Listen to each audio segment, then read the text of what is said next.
Hello and welcome to the course Code Quality in Python.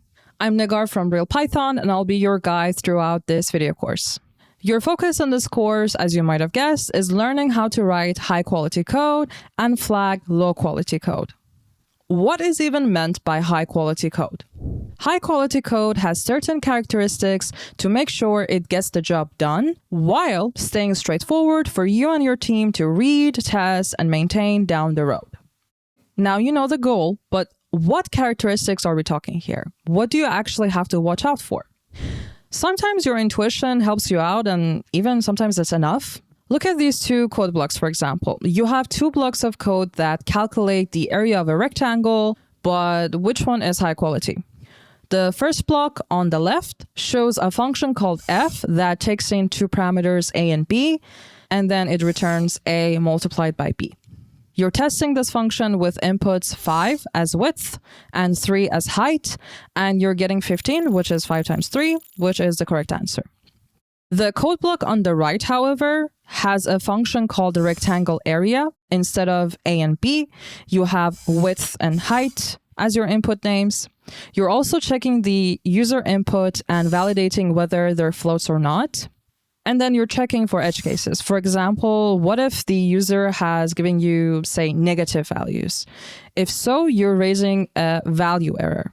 Finally, you're returning width multiplied by height, same logic as the left code block. You're also testing it with 5 and 3 and getting 15, which is the correct results. So, which one is the higher quality code? You probably guessed the right block, and you'd be right. You probably intuitively knew that more readable and descriptive names and checking for edge cases are good. But sometimes intuition isn't enough. Look at your second case. You have two blocks of code that return the IDs that appear more than once. Both are readable, but which one is higher quality? The block on the left has a function that uses standard Python lists.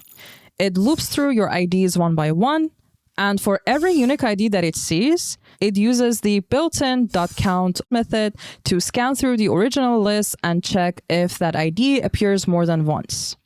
If it does, it saves it to a duplicates list. The block code on the right has a function that uses sets instead of lists. It creates a memory log of IDs it has seen and a separate log for duplicates. You're testing both with a list called user IDs, and both of them return 1042, 1088, which are the correct IDs that are duplicates. Okay, so which one is the high quality block? This one is a bit trickier, right? You need more than your intuition. You need to actually do some analysis. Now, you'll do a full analysis on this in later lessons, but if you chose the right block, you'd be right. The big difference here is efficiency and how well the function handles increasing problem sizes. So bottom line is you can't always rely on your intuition alone. Sometimes code feels fine until you realize it completely falls apart at scale. Also, the term high quality can sound a bit vague, right? That's why you need a checklist of some sort to know which characteristics actually make the code high quality. Something you can keep coming back to as you write and review code. That's exactly why this course exists. In the next lessons, you'll learn how to separate low-quality code from high-quality code and why it matters. You'll write code that works and handles edge cases.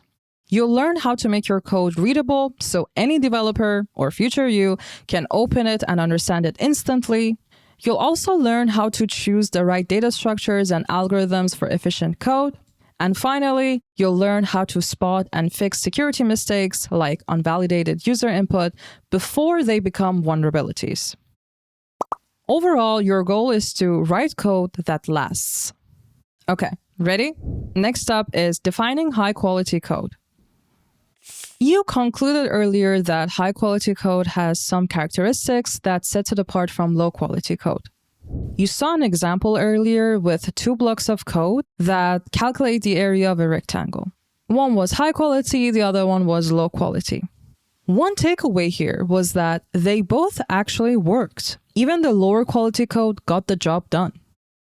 So if you were to put low quality code into words, you could say that low quality code has the minimal required characteristics to be functional, and it doesn't contain critical errors. What about the characteristics of high quality code?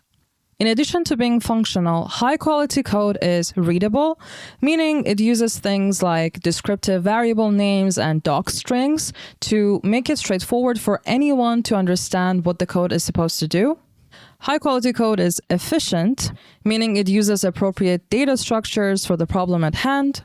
And it's reusable, meaning you can reuse your functions or other variables throughout your codebase without having to repeat yourself. These characteristics, meaning functionality, readability, efficiency, reusability, are what you'll focus on in this video course. But there are others.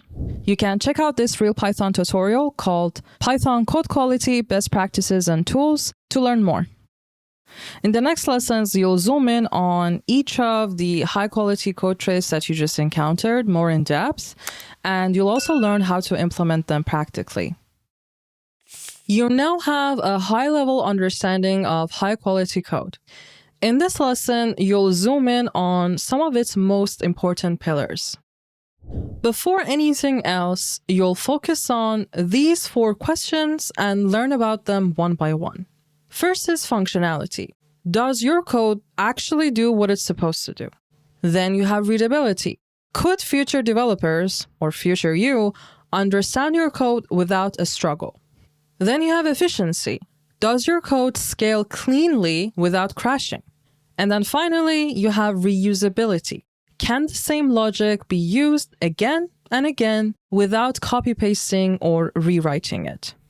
And then at the end, you'll get a block of code and you'll make it higher quality based on some of these principles. Okay, now it's time to start with functionality. First of all, what does it mean? Quality code is functional, meaning the code works and does its intended job. Let's look at some examples. This function called f takes a list of numbers L and returns their average. It also checks for edge cases and doesn't break if you give it an empty list. Do you have a functionality issue here? No, not really. I mean, your intuition probably tells you that there's something wrong here, especially with the function name and variable name. They could be better. But overall, when you run the code, it works. So this is not a functionality issue. This is a readability issue. And you'll learn more about readability later on. But back to functionality, let's look at another example. You have the same function here with readable variable names, but it doesn't check for edge cases this time. So for example, if you give it an empty list, it would break. Here you've done that and it gave you a 0 division error. So here you do have a functionality issue. Okay, so what can you do? You can always go back and add an if statement like before, or you could raise a value error, like here, to avoid the 0 division error. And now when you call the function with an empty list, it won't fail or crash. And by the way, you could even take this further by adding type hints or type annotations to clarify that the input should be a list of numbers, and something like a string shouldn't be in it. Now that you understand functional code does what it's supposed to do and it doesn't break on edge cases, you're ready to move on to readability.